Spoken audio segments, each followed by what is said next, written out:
Hello fellow investors, இந்த வீடியோவில் சில இம்பார்ட்டண்டான அப்டேட்ஸ் பார்க்க போகிறோம்.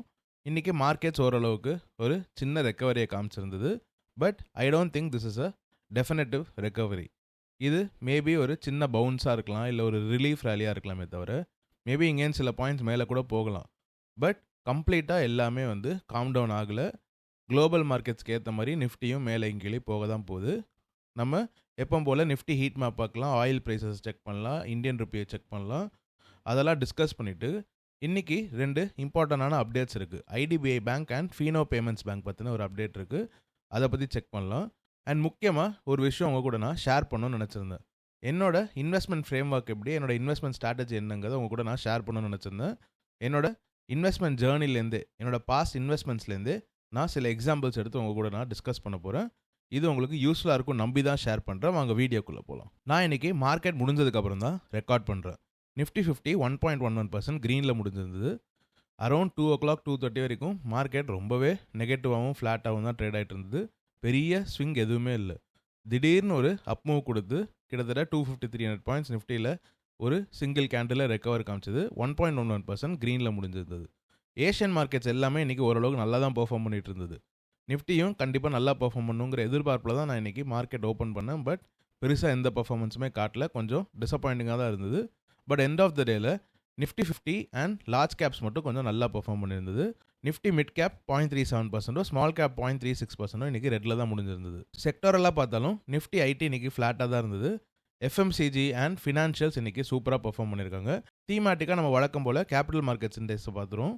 0.93% க்ரீனில் தான் முடிஞ்சிருக்கு. டிஃபென்ஸ் 0.78% ரெட்டில் முடிஞ்சிருக்கு. நீங்கள் த்ரூ அவுட் ஹிஸ்ட்ரி எடுத்து பார்த்தீங்கன்னா வார் நடந்துட்டு இருக்கும் போதே ஸ்டாக் மார்க்கெட் பாட்டம் அவுட் ஆயிரும். வார் நடந்து முடிக்கும் போது ஸ்டாக் மார்க்கெட் ஆல்ரெடி கொஞ்சம் ரெக்கவரியை கொடுத்துருக்கும். So we might have already bottom அவுட்டுங்கிறது கூட ஒரு பாசிபிலிட்டி தான். But there is definitely more chance of the entire market going down. But நம்ம நல்லா ஞாபகம் வச்சுக்க வேண்டியது, we have to invest during the war. இது முடிஞ்சிடட்டும், அங்கேருந்து ரெக்கவர் ஆகட்டும்னு இன்வெஸ்ட் பண்ணிங்கன்னா நீங்கள் ஆல்ரெடி ஒரு ரெக்கவரி ரேலியை மிஸ் பண்ணியிருப்பீங்க. இந்த மாதிரி பாட்டமை கேட்ச் பண்ணுறதுக்கு வெயிட் பண்ணிக்கிட்டே இருக்கிறதோ, இல்லை ரெக்கவர் ஆகட்டும்னு வெயிட் பண்ணிகிட்டே இன்வெஸ்ட் பண்ணுறது என்னோட பொறுத்த வரைக்கும் கண்டிப்பாக சஸ்டைனபிளான ஒரு இன்வெஸ்ட்மெண்ட் ஸ்ட்ராட்டஜியாகவே இருக்காது. விழ அதாவது ஃபாலிங் நைஃப்னு நிறைய பேர் அதை கிண்டல் பண்ணாலும், ஃபாலிங் நைஃபை பிடிக்கக்கூடாதுன்னு நம்மளை வார்ன் பண்ணாலும், ஃபாலிங் நைஃபை பிடிக்க கற்றுக்கணும் ஃபார் லாங் டேர்ம் இன்வெஸ்டர்ஸ். அது முதல்ல குத்துற மாதிரி தான் இருக்கும். கீழே விழ நம்ம நல்ல இன்வெஸ்ட்மெண்ட் பண்ணிகிட்டே இருக்கும்போது அங்கேருந்து மார்க்கெட் ரெக்கவர் ஆகும்போது அந்த ஃபாலிங் நைஃபை பிடிக்காதுன்னு சொன்ன எல்லாருமே பெரிய ரிட்டர்ன்ஸ் பண்ணியிருக்கவே மாட்டாங்க. பட் தொடர்ந்து இன்வெஸ்ட் பண்ணிக்கிட்டே வந்தவங்க மார்க்கெட் அப் மூவ் கொடுக்கும்போது சூப்பரான ரிட்டர்ன்ஸ் பண்ணியிருப்பாங்க. இது கண்டிப்பாக நீங்கள் எந்த டேட்டா பாயிண்ட் எடுத்து பார்த்தாலும் இதே கதை தான் சொல்லும். இப்போ ஆயில் ப்ரைஸஸ் பார்த்துடலாம். பிரெண்ட் $104லையும் க்ரூட் ஜஸ்ட் பிலோ $100லையும் ட்ரேட் ஆகிட்டு இருக்கு. என்னோட பாயிண்ட் ஆஃப் வியூவில் இந்த ஆயில் ப்ரைஸஸ் ரொம்ப நாளைக்கு இந்த இடத்துல சஸ்டெயின் ஆகாது. இதை பற்றி நம்ம பல வீடியோஸில் டிஸ்கஸ் பண்ணிட்டோம். ஆயில் ப்ரைஸஸ் இந்த லெவலில் சஸ்டெயின் ஆச்சுன்னா செவரல் கண்ட்ரீஸ் இந்த வேர்ல்டில் பிரச்சனை வரும். அவங்க எக்கானமி அடிப்படும், மறுபடியும் ரிசெஷன் ஃபியர்ஸ் உருவாகும். அது மட்டும் இல்லாமல் மிட் டேர்ம் எலெக்ஷன்ஸ் வருது. Trump has to sooner R later end this war. Iran இப்போ கூட எங்கள் கூட டீல் பேச ரெடியாக தான் இருக்குங்கிற மாதிரி ட்ரம்ப் சொல்லிட்டு இருக்காரு. இதில் எவ்வளோ உண்மைத்தன்மை இருக்குன்னு நம்மளுக்கு இன்னுமே தெரில.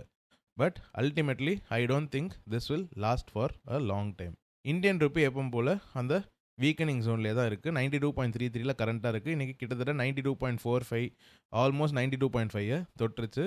போக போக இந்தியன் ருப்பி ஃபர்தராக வீக்கன் ஆகிறதுக்கான வாய்ப்புகள் இருக்குது. கோல்டு ஏன் ஏறவே இல்லைங்கிற கேள்வி நிறைய பேருக்கு இருக்கும். ஆக்சுவலாக இந்தியாவில் கோல்டு இன்னுமே அதிகமாக ஏறிக்கணும், considering how much Indian rupee has weekend.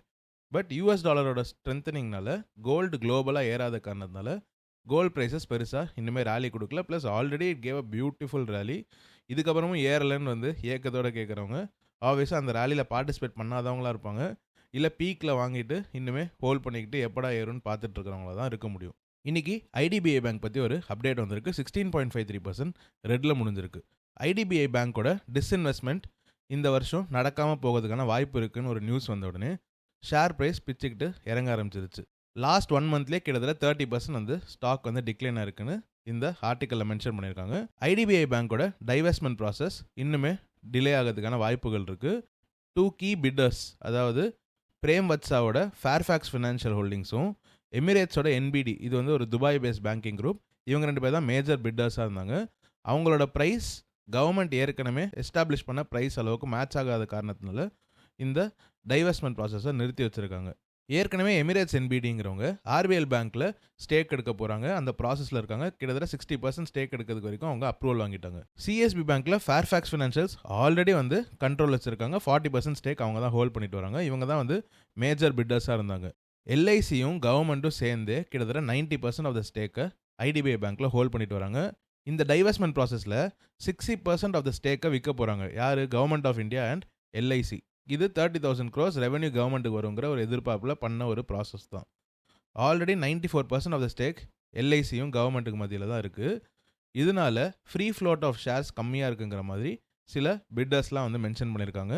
IDBI பேங்க்குக்கு ஒரு பெரிய நெகட்டிவ் சிக்னலாக வந்திருக்கு. ஷேர் ப்ரைஸ் செம்மையாக கரெக்டாக இருக்குது. ஃபீனோ பேமெண்ட்ஸ் பற்றியும் இன்றைக்கி ஒரு அப்டேட் வந்திருந்தது. ஷேர் ப்ரைஸ் கிட்டத்தட்ட 16% கரெக்டாக இருந்தது. ஃபீனோ பேமெண்ட்ஸில் ஒரு நெகட்டிவ் நியூஸ், அதாவது ஃபீனோ பேமெண்ட்ஸ் இன்வால்வ் ஆன சில ஆன்லைன் கேமிங் டிரான்சாக்ஷன்ஸில் சில இஷ்யூஸ் இருக்கிறதாவும் என்ஃபோர்ஸ்மெண்ட் டைரக்டரேட் இடி வந்து அதை ப்ரோப் பண்ணி செக் பண்ண போகிறதாவும் ஒரு நியூஸ் வந்திருந்தது. ஆனால் ஃபீனோ பேமெண்ட்ஸ் கிட்ட கேட்கும்போது திஸ் இஸ் நான் ஃபேக்சுவல் அண்ட் ஸ்பெகுலேட்டிவ்ங்கிற மாதிரி மென்ஷன் பண்ணிட்டாங்க. அவங்க இதை டினை பண்ணிட்டாங்க. இருந்தாலும் ஷேர் ப்ரைஸில் ஒரு சிக்னிஃபிகண்ட் கரெக்ஷன் இருக்குது. என்னோட பாயிண்ட் ஆஃப் வியூவில் ஃபீனோ பேமெண்ட்ஸுமே அவ்வளோ அட்ராக்டிவான இன்வெஸ்ட்மெண்ட்டாக இருக்கிற மாதிரி தெரியல. பர்சனலாக நான் ஆல்ரெடி எந்த ஃபினான்ஸ் கம்பெனிஸ்லையும் என்பிஎஃப்சிஸ் ஆர் பேங்க்ஸில் இன்வெஸ்ட் பண்ண வேணாங்கிற டிசிஷன் எடுத்துட்டேன். அதனால் நான் இதை செக் பண்ண போதில்லை. But even after the fall there still 1.5 times their price to book ratio and இது ஒரு நியூலி லிஸ்டட் ஸ்டாக்கும் கூட. ஸோ நான் கண்டிப்பாக இதில் எந்த ஸ்டேக் எடுக்க போதில்லை. ஷேர் ப்ரைஸ் சிக்னிஃபிகண்ட்டாக கரெக்ட் ஆயிடுச்சுங்கிற ஒரே காரணத்தால் சில பேர் இன்வெஸ்ட் பண்ணுவாங்க. ஃபீனோ பேமெண்ட்ஸ், ஐடிபிஐ பேங்க் இன்னைக்கு 16% விழுந்திருக்கு. ஐடிபிஐ பேங்க் லாஸ்ட் 1 monthல 30% விழுந்திருக்கு.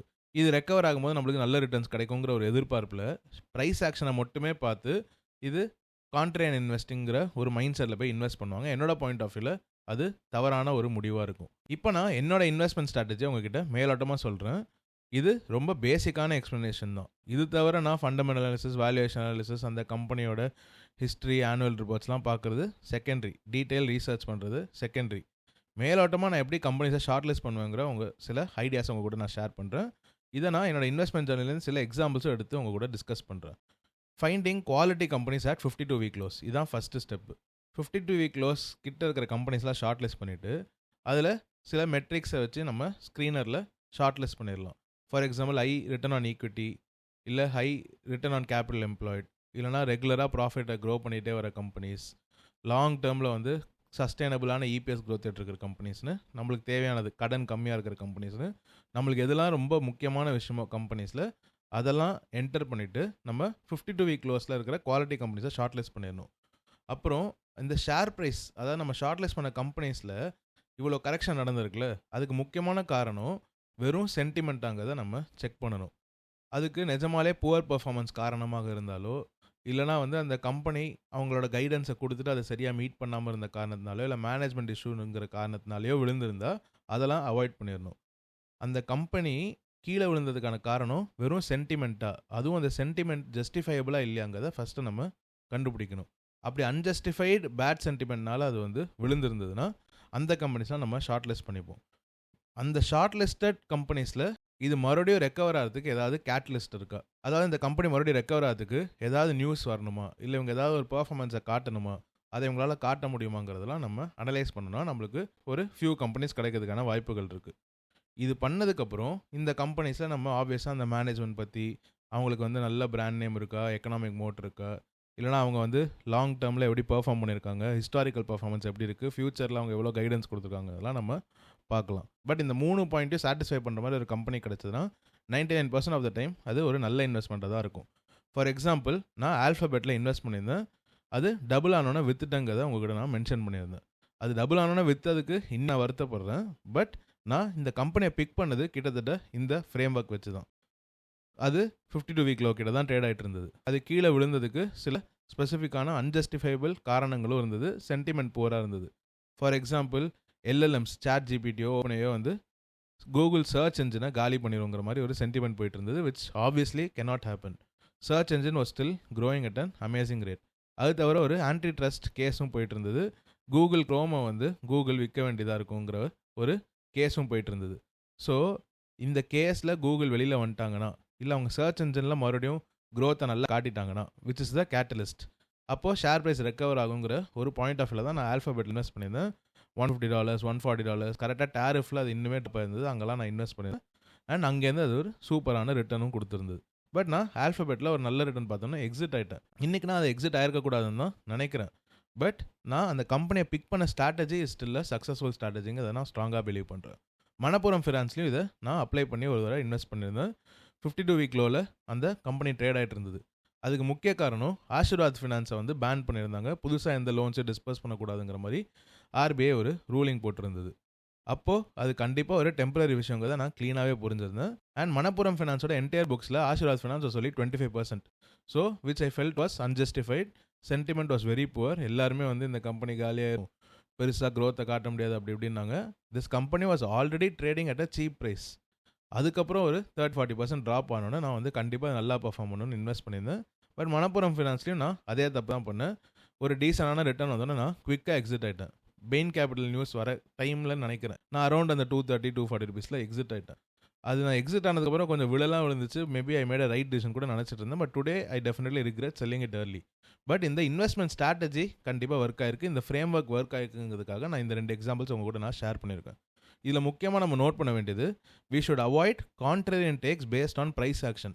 அதாவது 100 ரூபாயிலேருந்து 50 ரூபாய்க்கு ஒரு ஷேர் ப்ரைஸ் கரெக்டாக இருந்ததுன்னா கண்டிப்பாக அது ரெக்கவர் ஆகும்போது நல்ல ரிட்டர்ன்ஸ் தரையுங்கிற ஒரு கான்ட்ரேரியன் டேக். இதுவுமே கான்ட்ரேரியனாக யோசிக்கிறது தான். பட் இது வெறும் ப்ரைஸ் ஆக்ஷனை பேஸ் பண்ணி யோசிக்கிற ஒரு கான்ட்ரேரியன் டேக். அந்த மாதிரியான கான்ட்ரேரியன் டேக்ஸை நான் அவாய்ட் பண்ணிடுவேன். இந்த ஸ்ட்ராட்டஜியை ஃபாலோ பண்ணோன்னா கண்டிப்பாக அதை அவாய்ட் பண்ணி தான் ஆகணும். But we should stay contrarian based on narrative driven falls. ஒரு கதையை சுற்றி இந்த கம்பெனி அடித்து வச்சுருந்தாங்க. ஃபார் எக்ஸாம்பிள் நான் 4 கம்பெனிஸ் உங்க கூட ஷேர் பண்ணுறேன். சிஎம்எஸ் இன்ஃபோசிஸ்மில் ஒரு நேரேட்டிவ் ட்ரிவன் ஃபால் தான் இருக்குது. கேஷ் ஃபியூச்சரில் இருக்காது, ஏடிஎம்ஸ்க்குலாம் ஃபியூச்சரே இல்லைங்கிற மாதிரி இன்னி வரைக்குமே அதை என்னோட கமெண்ட் செக்ஷனில் ஷேர் பண்ணிகிட்டே இருப்பாங்க. நான் படிச்சுட்டே தான் இருக்கேன். இந்த பிஸ்னஸ்க்கு ஃபியூச்சரே இல்லை, இது வந்து சீக்கிரம் சாக போகுதுங்கிற மாதிரி நிறைய பேர் கமெண்ட் பண்ணிகிட்டே இருப்பாங்க. என்னோட பாயிண்ட் ஆஃப் வியூ இது ஒரு நேரேட்டிவ் ட்ரிவன் ஃபால். இந்த கேஷ் ஃபியூச்சரில் இருக்காது, ஏடிஎம்ஸ் நல்லா பெர்ஃபார்ம் பண்ணாதுங்கிற ஒரு விஷயம் எல்லாருக்குமே 2-3 வருஷத்துக்கு முன்னாடியே தெரியும். கிட்டத்தட்ட 4-5 இயர்ஸாகவே எல்லாருக்கும் இந்த நேரேட்டிவ் தெரியும். பட் பிஸ்னஸ் கொஞ்சம் நல்லா பெர்ஃபார்ம் பண்ணிகிட்டு இருக்கும்போது யாருமே அதை பற்றி கண்டுக்கவே இல்லை. ஷேர் ப்ரைஸ் ஏறிக்கிட்டே தான் போயிட்டு இருந்தது. 1 or 2 குவார்ட்டர்ஸில் அவங்க ரெவன்யூ ட்ராப் ஆனதுக்கப்புறம் எல்லாருமே இதை செம்மையாக அடிக்க ஆரம்பிச்சிட்டாங்க. மறுபடியும் அந்த எல்லா பேட் நரேட்டிவ்ஸும் பேட் சென்டிமெண்ட்டும் உள்ளே வர ஆரம்பிச்சிருச்சு. So I still think this is a narrative driven fall தான். சிஎம்எஸ் இன்ஃபோசிஸ்டம்ஸ் ஒரு நல்ல கான்ட்ரேரியன் பிக்காக இருக்குங்கிறத நான் ஸ்ட்ராங்காக பிலீவ் பண்ணுறேன். 52 வீக் லோ கிட்டே இருக்குது. இது ஒரு நேரேட்டிவ் ட்ரிவன் ஃபால். பேட் சென்டிமெண்ட்னாலே விழுந்திருக்கு. அது அன்ஜஸ்டிஃபைடாகவும் நான் ஃபீல் பண்ணுறேன். 3வது இவங்க மறுபடியும் ரெவன்யூ க்ரோத்தை காட்டிட்டாங்கன்னா, which I think they will from FY27, கண்டிப்பாக இந்த கம்பெனி மறுபடியும் ஷேர் ப்ரைஸ் வைஸ் ரெக்கவர் ஆயிருங்கிறத நான் ஸ்ட்ராங்காகவே பிலீவ் பண்ணுறேன். Same applies to IEX. இந்த மார்க்கெட் கப்ளிங் பற்றி நம்ம பல விதத்தில் சொல்லியிருக்கோம். 52 வீக் லோ கிட்டே இருக்குது. மார்க்கெட் கப்ளிங் வரப்போகுதுன்னு எல்லாருக்குமே தெரிஞ்சிருந்தது. பட் அந்த நியூஸ் வந்ததுக்கப்புறம் தான் ஷேர் ப்ரைஸ் ஆக்சுவலி கரெக்டாக இருந்தது. மார்க்கெட் கப்ளிங் வந்தாலுமே அதை நல்லா பெர்ஃபார்ம் பண்ண முடியும், இவங்க ஏர்னிங்ஸ் growth காட்டிக்கிட்டே வந்தாங்கன்னா கண்டிப்பாக IEXும் ரெக்கவர் ஆயிரும். There is definitely a catalyst. Long term power டிமாண்டும் நல்லா தான் இருக்க போகுது. So there is also a long term catalyst for IEX. Aptus Value Housing பற்றி நம்ம டிஸ்கஸ் பண்ணியிருக்கோம். ப்ரொமோட்டர் எக்ஸிட் காரணத்துக்காக தான் அதை வந்து போட்டு சம்மடி அடிச்சிருக்காங்க.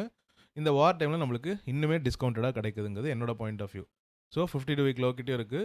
அன்ஜஸ்டபிளாக போட்டு அடிச்சிருக்காங்க. ஒரு promoter who came in the middle exited after they saw returns. இதனால அந்த கம்பெனியோட பர்ஃபார்மன்ஸ் எந்த விதமாகவும் மாறப்போகுது இல்லைங்கிறது என்னோட கருத்து. கைடன்ஸும் நல்லா இருக்குது. அவங்க கைடன்ஸை ஓரளவுக்கு மீட் பண்ணிக்கிட்டு வராங்க. நல்ல அசட் அண்டர் மேனேஜ்மெண்ட் growth ரேட்டையும் அவங்க வந்து ஃபியூச்சருக்கு கைட் பண்ணியிருக்காங்க. So Aptus Value housing as a good catalyst. இவங்க கொடுத்த கைடன்ஸை அவங்க மீட் பண்ணிட்டாங்கனாலே கண்டிப்பாக ஷேர் ப்ரைஸ் ரெக்கவர் ஆயிருங்கிறது என்னோட பாயிண்ட் ஆஃப் வியூ. அவங்க கைடன்ஸை மீட் பண்ணாங்கன்னா கண்டிப்பாக அவ்வளோ அசட் அண்டர் மேனேஜ்மெண்ட் இருக்கிற ஒரு NBFC இவ்வளோ சீப்பாக ட்ரேட் ஆகிட்டு இருக்க முடியாதுங்கிறது என்னோட point of view. Same applies to ITC. இப்போது ரீசனாக அந்த ஃபால் கண்டிப்பாக ஜஸ்டிஃபைபிள் தான். சிகரெட் ப்ரைஸஸ் ஹைக் பண்ணால் இவங்க மார்ஜின்ஸ் எஃபெக்ட் ஆகும், எல்லாமே உண்மை தான். But there all short term headwinds in my point of view. Long term this is still sustainable. And இந்த cigarette price hikes have been done in the past as well. அங்கேருந்து recover ஆன ITC கண்டிப்பாக இந்தனையும் recover ஆயிடுவாங்க. இப்போ அவங்களுக்கு FMCG பிஸ்னஸும் நல்லா grow ஆகிட்டு இருக்கு. இந்த மாதிரி நிறையா catalyst is there for ITC as well. So இப்போது நான் இந்த ஃப்ரேம் ஒர்க் வச்சு சூஸ் பண்ணேன்னா இந்த 4 கம்பெனிஸ் தான் சூஸ் பண்ணுவேன். இந்த 4 கம்பெனிஸ்லாம் நான் வந்து ரெகுலராக இன்வெஸ்ட் பண்ணிக்கிட்டும் வரேன். நீங்கள் உங்களோட கரண்ட் பிக்ஸ்க்கு இந்த ஃப்ரேம் ஒர்க் பண்ணி பார்த்தா செட் ஆகுதா, இந்த ஃப்ரேம் ஒர்க் பற்றி நீங்கள் என்ன நினைக்கிறீங்கிறத கமெண்ட் செக்ஷனில் ஷேர் பண்ணுங்கள். இந்த வீடியோவில் நம்ம சில இம்பார்ட்டண்டான அப்டேட்ஸ் பார்த்துருந்தோம். சில இண்டிவிஜுவல் கம்பெனிஸ் பற்றி டிஸ்கஸ் பண்ணியிருந்தோம். என்னோட இன்வெஸ்ட்மெண்ட் ஃப்ரேம் ஒர்க் பற்றியும் மேலோட்டமாக டிஸ்கஸ் பண்ணியிருந்தேன். ஆப்வியஸாக இதை அப்படியே ஃபாலோ பண்ணி நம்ம இன்வெஸ்ட் பண்ணவே முடியாது. We have to do more research to invest in a company.